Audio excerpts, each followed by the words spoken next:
Yang paling penting dari penjualan ini adalah setiap hasil keuntungan dari penjualan akan kita donasikan 10%-nya untuk sahabat-sahabat kita yang lebih membutuhkan.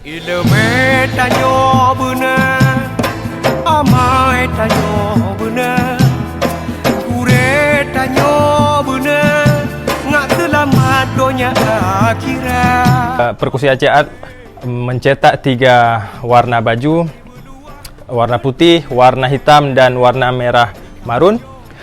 Dan tulisan yang kami ambil pada sablon baju kaos ini yaitu When Allah with you, nobody can stop you. pada cetakan baju warna hitam boleh pilih dengan tinta putih, silver, dan emas, tergantung pilihan sahabat sekalian. Bagi sahabat yang ingin memilikinya bisa langsung ke Instagram Perkusi Aceh _store atau di nomor WhatsApp 0852 8000 8817. Allah mengingatkan dalam Al-Quran tentang orang munafik. Mereka bukan tidak beribadat. Orang munafik itu juga beribadat. Tetapi ibadat mereka itu tidak didasari oleh semangat. Wa idza qamu ila sholati qamu kusala. Apabila mereka berdiri untuk menunaikan salat, sikap mereka itu kusala, bermalas-malasan, sangyo sangken. Nah, maka terlihat kalau dalam praktek kita sekarang ini, mungkin pada salat tarawih yang paling mudah untuk kita deteksi. Karena salat tarawih itu begitu selesai salam, sebahagian ada zikir dan sholawat, sebahagian duduk istirahat sebentar, berdiri lagi, lanjut takbiratul ihram, salat berikutnya.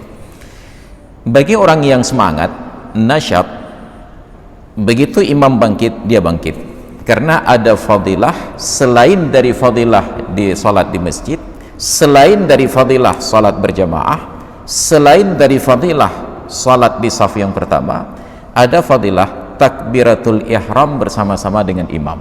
Begitu imam bangkit, Allahu Akbar, Allahu Akbar, diikuti oleh makmum. Nah, pada salat tarawih kita melihat praktek-praktek yang ganjil ini.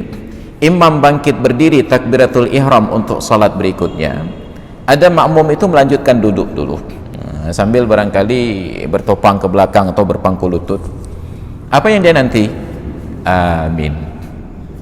Waladdallin. Amin. Baru dia bangkit berdiri, Allahu Akbar. Kenapa? Menghemat waktu berdiri satu bacaan Fatihah. Maka alhamdulillah ya. Ini sebenarnya fenomena dari wa idza qamu ila sholati qamu kusala. Apabila bangkit untuk salat, mereka berdiri bermalas-malasan. Yura'unan nasah, tujuannya hanya untuk pamer kepada manusia. Wala yadhkurunallaha illa qalila, mereka tidak berzikir, tidak mengingat Allah, kalaupun ada hanya sedikit saja dalam salatnya itu. Ini digambarkan. Maka ketika iman kita turun, motivasi diri untuk semangat beribadat, dan untuk mendapatkan motivasi itu dibuatlah kiat-kiatnya, mulai dari bergaul dengan orang-orang yang taat, kemudian dilanjutkan dengan menjaga permainan di tempat-tempat yang memotivasi untuk kita giat di dalam beribadah. Maka sampai keluar lagu itu tentang obat hati 5 perkara, bergaul dengan orang soleh, bangun malam untuk bertahajud, banyak membaca Al-Quran. Itu untuk memotivasi kita untuk giat beribadah.